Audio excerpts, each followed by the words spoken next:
నువ్వు నేను చెప్పిన పనులు అమలు పరిస్తే చాలు. కాలేజ్ వ్యవహారాల వరకు ఓకే అన్నయ్య, మీరు చెప్పినట్టే చేస్తాను. మన ఒప్పందం కూడా అదే కదా. నేను రిషిలా మాత్రమే నటించాలి, కానీ ఆ వసుధర మేడంకి భర్తగా అంటే నేను చేయలేను. ఎందుకు? ఏమైంది? నేను చేయలేనంటే చేయలేను అన్నయ్య, అదంతే. అదే ఎందుకు అంటున్నాను.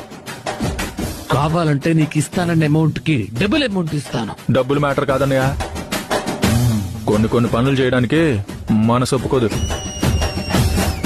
ఇలా పరాయి అమ్మాయికి భర్తగా చేయడం అంటే చాలా కష్టం. హే, నేనేం నిన్ను మోసం చేయమనో తప్పు చేయమనో అనట్లేదు, జస్ట్ నటించమంటున్నా. అన్నయ్య, కొన్ని విషయాల్లో నటించడమే మోసం అవుతుంది.